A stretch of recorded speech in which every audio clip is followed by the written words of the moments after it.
मां आशापूर्णा ललित कला समाज उत्थान समिति द्वारा आजादी के अमृत महोत्सव पर दिनांक 17 मार्च 2022 को महिलाओं एवं बालिक बच्चियों को कश्मीर फाइल्स फिल्म निःशुल्क दिखाई गई, जिसमें महिलाओं और बच्चियों में अत्यंत उत्साह देखा गया। उपस्थित जन समुदाय में भाजपा प्रदेश प्रवक्ता उमेश भैया शर्मा एवं अमित शुक्ला जी उपस्थित रहे। मां आशापूर्णा संस्था से पद्मा प्रजापति ने सभी देशवासियों से निवेदन किया कि यह मूवी जरूर देखी जाए। इसी अवसर पर बजरंग दल से जिला महामंत्री पलकेश पप्पू कोचले भैया, धर्म जागरण मंच से वीरेंद्र त्रिपाठी भैया, चंद्रशेखर आजाद मंडल से भजन भैया, जन अभियान परिषद, कृष्ण सखी संस्था टीम, लक्ष्मी ठाकुर संस्था टीम, राष्ट्रीय विश्व हिंदू परिषद, शिवसेना, उन्नति समाज सेवा संस्था, श्री सत्य साई स्कूल टीम, सभी ने मिलकर यह फिल्म एक साथ देखी। धर्म जागरण मंच से वीरेंद्र त्रिपाठी जी ने यह अपील की कि विगत 30 वर्ष पहले जो घटना कश्मीर में घटित हुई थी, वह घटना किसी दूसरे प्रदेश में घटित नहीं हो। ऐसे में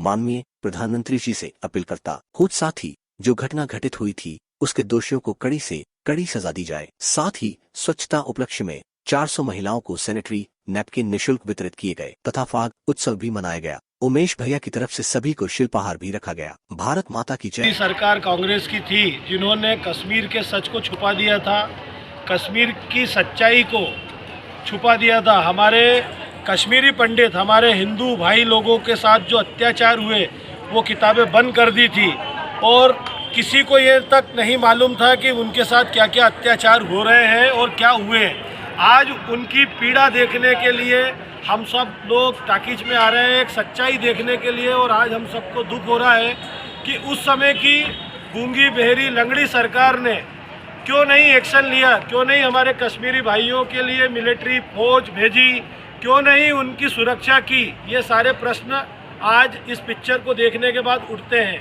कि एक हकीकत को क्यों छुपाया गया।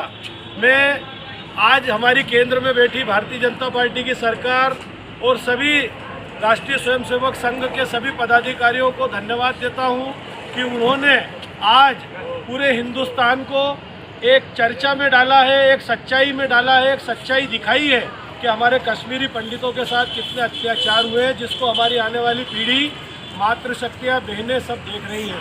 आज मां आशापूर्ण संस्था द्वारा जिस प्रकार से बच्चों को लेकर के पिक्चर दिखाई जा रही है, तो एक उद्देश्य दिखाया जा रहा है। साथ ही में केंद्र में हमारे देश के प्रधानमंत्री नरेंद्र मोदी जी से विनती करता हूँ मां आशापूर्ण संस्था के बैनर से कि वो उस समय की सरकार के पदाधिकारियों के ऊपर कार्रवाई करें, उनको ऊपर मुकदमा दर्ज होना चाहिए, उस समय के प्रधानमंत्री के ऊपर मुकदमा दर्ज होना चाहिए, उस समय के गृह मंत्री के ऊपर मुकदमा दर्ज होना चाहिए और उस समय के मुख्यमंत्री के ऊपर मुकदमा दर्ज होना चाहिए कि जिन्होंने हमारे कश्मीरी पंडितों की मदद नहीं करी और हत्या के अंदर जिस प्रकार से वो जिहादियों ने उनका मारा है, उस हत्या के जिम्मेदार वो लोग भी हैं, उनके ऊपर भी केस होना चाहिए।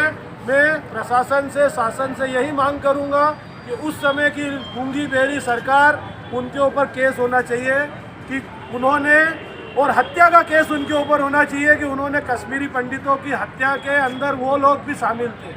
मैं ऐसा निवेदन करना चाहता हूँ और आज की नई पीढ़ी को ज़्यादा से ज़्यादा निवेदन करूँगा कि आप लोग कॉलेज में, बड़े बड़े स्कूलों में भी ये पिक्चर चलाएं और देखें और समझें कि इस देश का इतिहास कितना बदल दिया गया, इस देश के अंदर कितने अत्याचार हुए, हमारे सामने अत्याचार हुए। कोई 100 साल पुरानी बात नहीं है, मात्र 30 साल पुरानी बात है। और इतने अत्याचार हमारे कश्मीरी पंडितों के साथ हुए, ऐसे अत्याचार अब ना हो, इसकी पुनरावृत्ति ना हो, इसलिए हम सबको आज एक होना चाहिए और आने वाली पीढ़ी को ज़्यादा से ज़्यादा ये पिक्चर दिखाना चाहिए। और उन जिहादियों से कभी दोस्ती नहीं करना, हमें उन जिहादियों से कभी कोई मतलब नहीं रखना चाहिए। हमें एक संदेश देने का पिक्चर है ये और हम सब हिंदू संगठित हो। भारत माता की जय, वंदे मातरम।